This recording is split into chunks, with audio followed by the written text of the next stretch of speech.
Mengapa syariat diajarkan kepada semua, tapi ma'rifat hanya menyentuh hati-hati yang tertentu, diam-diam, sunyi, dan tersembunyi? Mungkin jawabannya bukan karena ilmu ini sulit, tapi karena tidak semua hati siap menerimanya. Karena ma'rifat bukan untuk didengar, tetapi untuk dirasakan. Dan tidak semua yang mencari benar-benar dipanggil. Inilah warisan paling rahasia Rasulullah, yang tidak disampaikan lewat kata, tetapi diturunkan lewat cinta kepada jiwa yang telah hancur dan pasrah. Sunyi di balik sabda. Pernahkah engkau bertanya, mengapa Rasulullah tidak mengajarkan ma'rifat secara terbuka, sebagaimana beliau menyampaikan syariat? Mengapa tidak ada khutbah panjang yang menjelaskan detail tentang fana, atau incian tentang perjalanan ruh kehadirat Allah? Apakah ilmu setinggi itu disembunyikan? Ataukah ada rahasia yang hanya bisa terbuka jika hati sudah siap? Ketahuilah, Rasul bukan menyembunyikan, tetapi menahan mutiara dari tangan-tangan yang belum tahu nilainya. Ma'rifat bukanlah pengetahuan yang bisa dicurahkan kepada semua manusia seperti air ke dalam gelas. Ia lebih seperti cahaya yang harus ditangkap oleh batin. Bila hati masih tertutup oleh dunia, maka meskipun dia mendengarkan kalimat-kalimat tertinggi, ia akan menganggapnya dongeng belaka.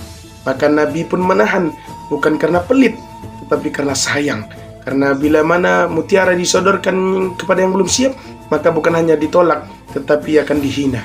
Para sahabat Nabi pun tidak semua menerima ilmu ma'rifat secara langsung. Hanya beberapa ruh terpilih yang diberi jalan ke dalam rasa terdalam, seperti Abu Bakar, Ali, Salman Al-Farisi, dan Bilal. Mereka tidak belajar ma'rifat lewat kata-kata, tetapi lewat kejadian demi kejadian yang menggetarkan jiwa. Lewat tangisan dalam sujud, lewat diam dalam padang pasir, lewat cinta yang meleburkan diri kepada sang kekasih sejati. Ma'rifat bukan diajarkan, tetapi diturunkan di dalam sunyi. Jika engkau perhatikan, Rasul lebih banyak berbicara tentang akhlak, ibadah, dan tauhid secara lisan. Tetapi ketika berbicara tentang hakikat, beliau menggunakan simbol, isyarat, dan diam. Pernah Rasul bersabda, ada satu ilmu yang jika aku sampaikan, kalian pasti akan memenggal kepalaku. Apakah itu? Itu adalah ilmu rasa yang menembus tirai-tirai akal. Ilmu yang hanya bisa dimengerti oleh hati yang telah fana, yang tidak lagi memiliki kepentingan apapun selain Allah. Ma'rifat bukan hanya sekedar ilmu tinggi, ia adalah ilmu perjalanan ke dalam. Dan tidak semua orang siap untuk ke dalam, karena untuk masuk seseorang harus berani kehilangan nama, kehormatan, bahkan pikirannya.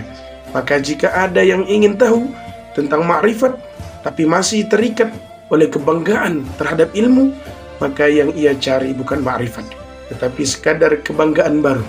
Disitulah kenapa Nabi memilih diam daripada memberi sesuatu yang akan disalahfahami dan malah menyesatkan. Ilmu ini bukan untuk semua telinga, karena telinga hanya mendengar suara, tetapi ma'rifat berbicara di dalam getar, dan getar itu hanya bisa dirasakan oleh hati yang telah dikosongkan dari dunia. Maka tak perlu heran jika Nabi memeluk beberapa sahabatnya yang lama terlalu diam, atau menatapnya dengan pandangan yang dalam dan hening. Disitulah ilmu diturunkan, dalam hening, dalam rasa, bukan lewat ceramah panjang, tetapi lewat detakan ruh yang bersatu. Sampai hari ini ilmu itu masih berjalan, tapi bukan lewat seminar atau buku-buku tebal. Dia berjalan lewat para kekasih yang menyembunyikan diri di balik kerendahan. Mereka tidak mengaku tahu, tapi rasa mereka telah tembus kehadiratnya. Mereka tak banyak bicara, tapi kehadiran mereka membuat jiwa orang lain gemetar. Itulah warisan Nabi yang paling dalam. Bukan hanya syariat yang lahir, tapi ma'rifat dipilih yang bisa merasakannya.